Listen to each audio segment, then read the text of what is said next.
what can we do to build more secure systems? Of course, the research literature, researchers, and many people in this room have tried to come up with lots of different answers for this question over the years. But here, I would like to focus our attention on one particular class of mechanisms for improving security: reference monitors.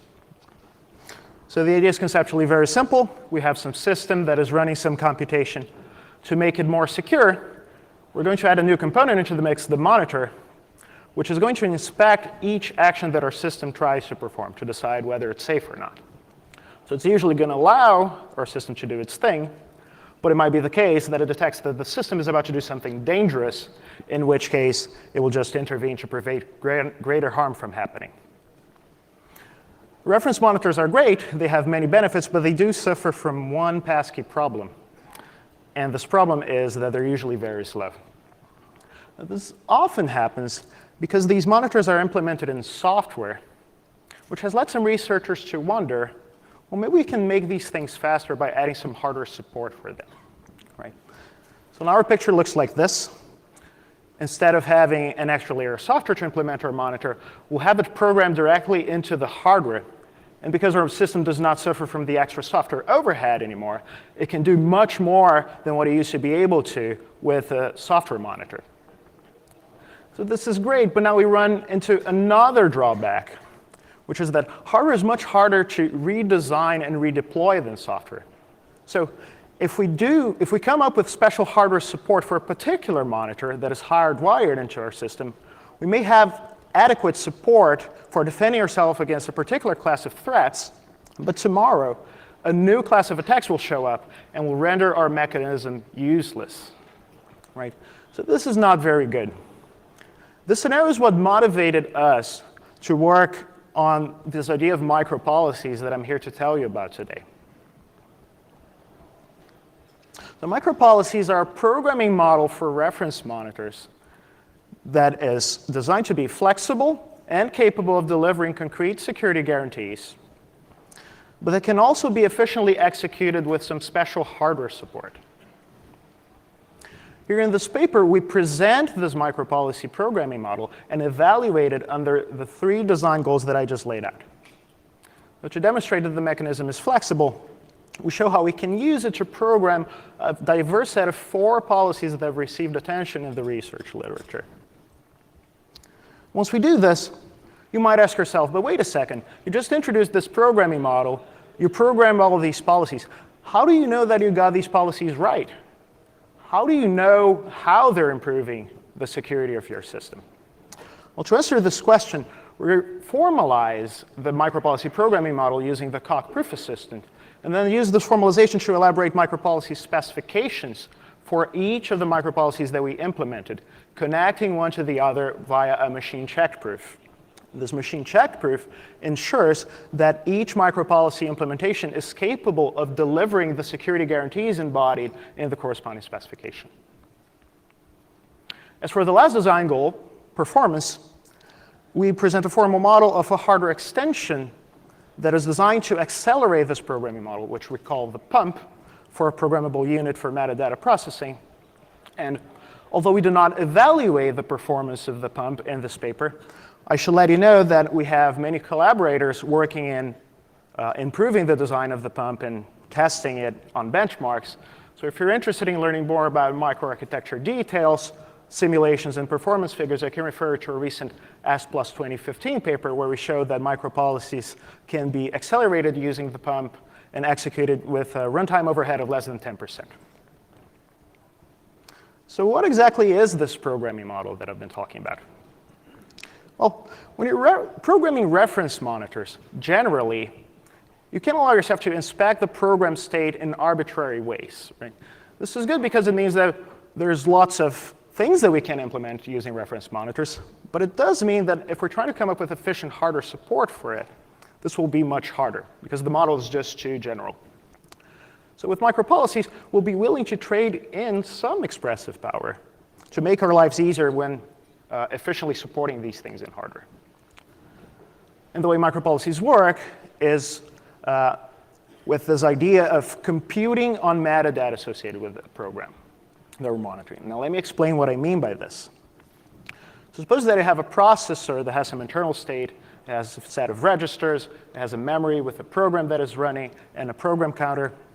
So in the micropolicies world, each piece of data in the system is going to be enriched with a metadata tag that describes this piece of data somehow.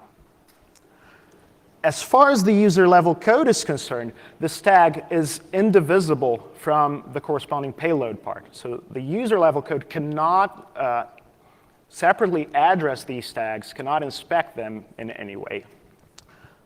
The only part of the system that is allowed to interact with these tags directly is our monitor.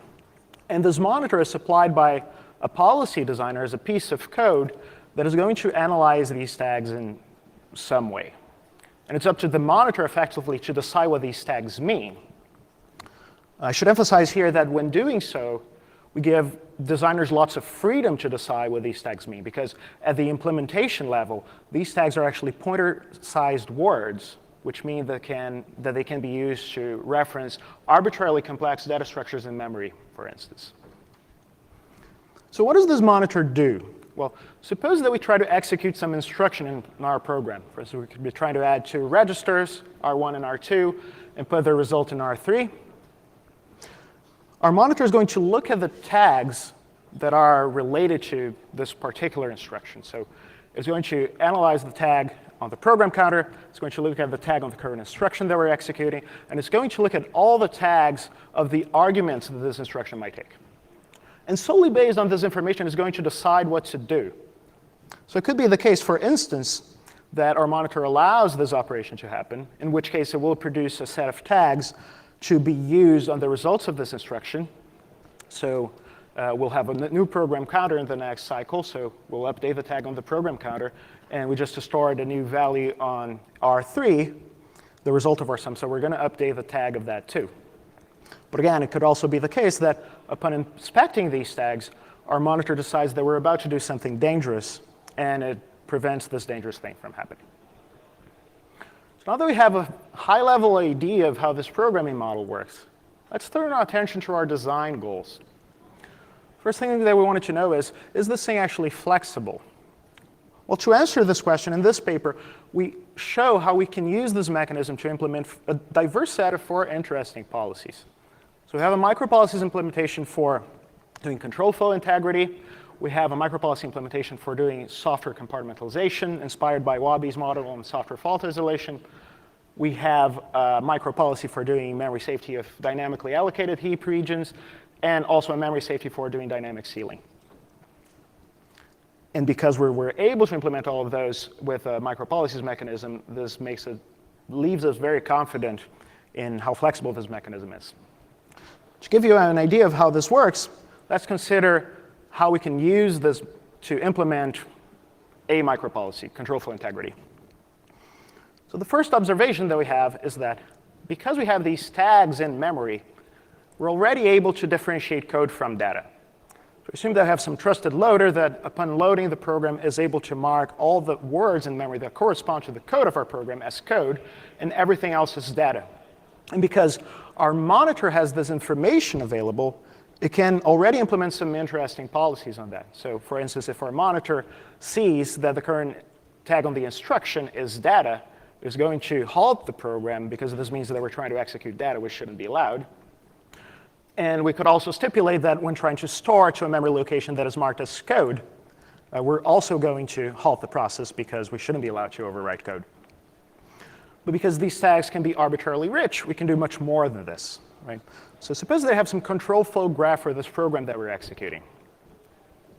It could be, for instance, the result of the compiler that produced the binary for the program. What we do with that is that we're going to take node identifiers that correspond to each node in this control flow graph, and we're going to associate these nodes to the tags in our instructions. Additionally, we're going to mark the program counter with the identifier of the last instruction that we executed. Because once we do this, our monitor has all the information it needs to see which edge in this control flow graph we're trying to traverse. So for instance, if our monitor detects that the current PC tag is 4 and that the current instruction tag is code 5, this means, according to our convention, that we're trying to go from 4 to 5 And this is OK, because it is in our control flow graph. But if we try to do something else, as the result of some programming error or some attack, like going from 1 to 5, our monitor will be able to say that this is not OK, because this is not part of the control flow graph.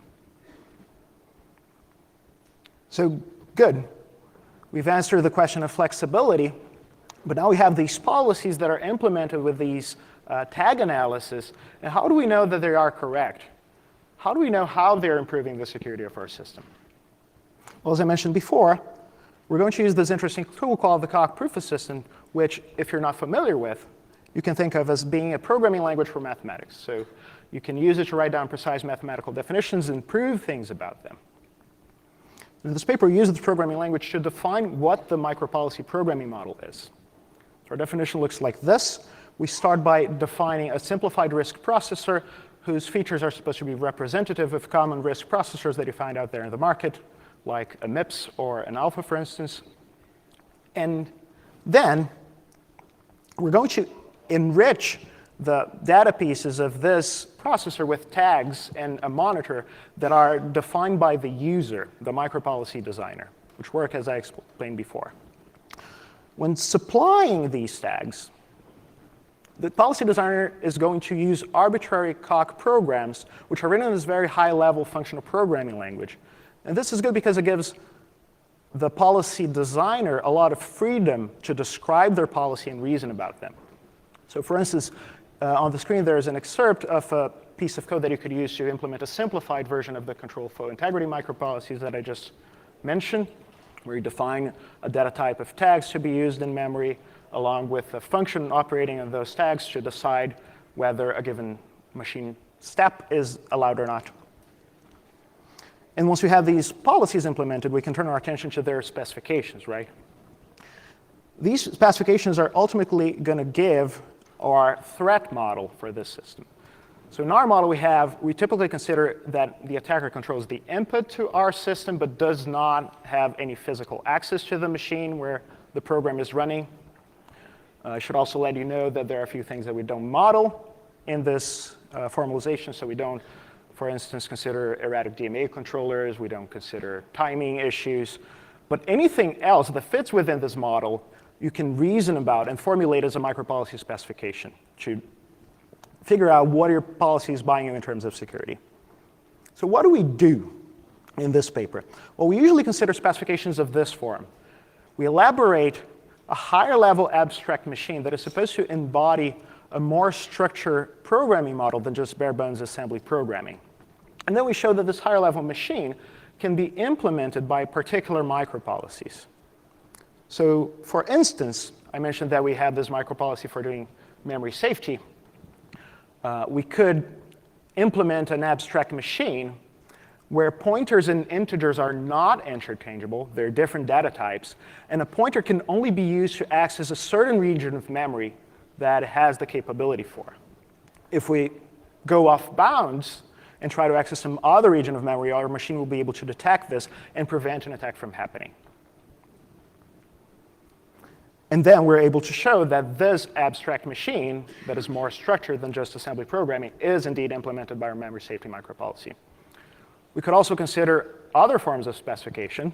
So for instance, for our control flow integrity micropolicy, we're able to show that it gives similar security guarantees than those given by a body's CFI property, which roughly states that a program is always going to execute within its control flow graph, even in the presence of an attacker that is able to change data bits in arbitrary ways, non-deterministically. So that's it for security. What I wanted you to take away from this endeavor is that with a little bit of careful design, we can come up with a programming model for writing expressive high-level policies for security of low-level code. And because this model is based on a model for hardware acceleration, we can do this with reasonable overheads. Needless to say, in this talk, I've only mentioned the tip of the iceberg of the work that we've done in this paper.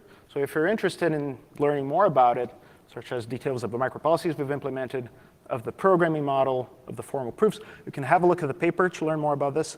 You'll also find there a description of the formal model of this hardware extension, the pump, that we use to accelerate these micropolicies, as well as a proof that the pump can be used in a way that cannot be circumvented by the user. So the pump itself is capable of enforcing its own protection. All of our source code is available on GitHub if you want to have a look at it, or maybe build some micropolicies of your own and prove them correct. I would like to conclude my talk with a few things we've been working on. So we've been considering how to implement more policies with this mechanism in some use cases. In particular, we would like to see how we can use the compartmentalization micropolicy that we've developed to build an operating system that is compartmentalized. We'd like to develop a theory of policy composition that would allow users to combine different policies and the guarantees that are proven about these policies. And we'd also like to improve the guarantees that we get from this formal model. By scaling our processor model at Furio YSA, that's what's actually going to be deployed, and be able to verify actual machine code implementations of the policies that we have, connecting them to their more higher level model to get all the guarantees down to the machine code level. And that concludes my talk. Thank you very much.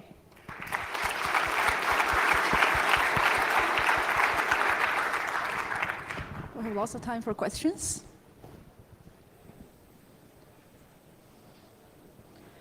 So you showed me that your based on risk model, say Yes. that I actually want to use this on x86. What part of the proof I can reuse from your platform? Let's see. So I think the harder part would be adapting the lower level layer, because there's a lot of assumptions that we have there that are specific to risk. For instance, working with fixed width instructions.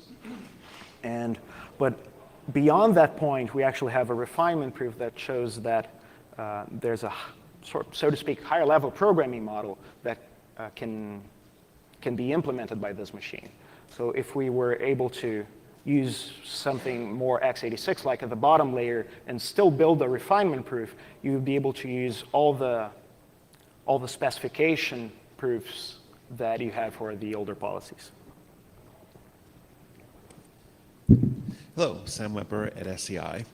So you said that your technique was going to be very fast, and sometimes your takes could be pointers to complex data structures. Yes. I would imagine that the more complex operations you do on data structures, Yes. There'll be a high performance impact. Indeed. So we're still exploring the performance characteristics of the pump. We know that it works well for a given set of policies, but we obviously have no way of knowing how well it performs on more complicated policies. So presumably there will still be some work involved, some creativity involved in coming up with efficient policies, even in the presence of this hardware acceleration. Okay, so if you still limit your policies to things that require just one level of indirection, are you still fast? Well, we don't have a clear answer for that yet. We do have policies that use data structures in memory, and those seem to perform well. But if you start to build arbitrarily complex data structures, then maybe you're secure, but maybe not as fast.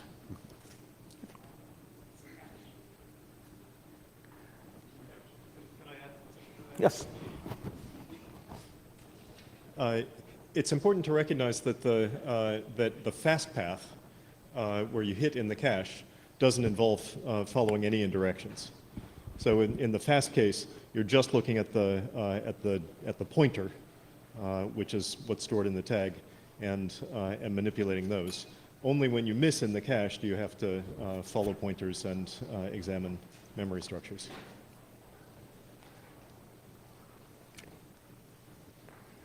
So I probably further come on to that. The interesting question there, of course, would be what the working set for that cache is and what you do in terms of policies that cause an overflow. My actual question has to do with the composition of policies. Yes.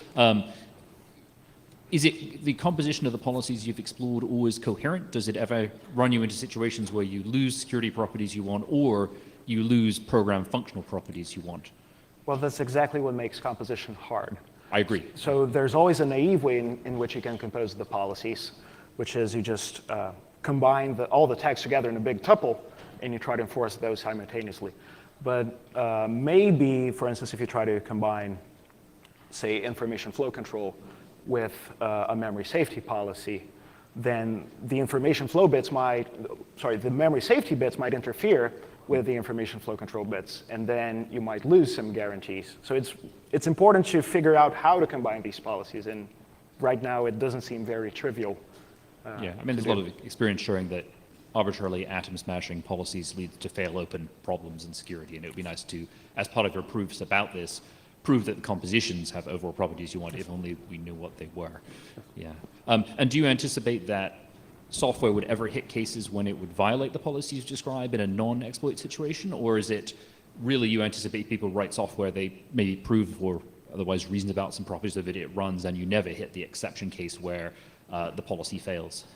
I'm sorry, can you repeat the question, please? So, I mean, you can just, if you have a set of constraining policies such as information flow and CFI Yes. and so on, you might ideally think to yourself, if this is exploit mitigation, then in normal operation, you would never violate any of these policies, and therefore your software would run as though the policies weren't being enforced in hardware, which is to say, you know, they are enforced, but nothing changes the software control flow or fail stops the system. But if you're exploited, then you might fail stop or have some exceptional case.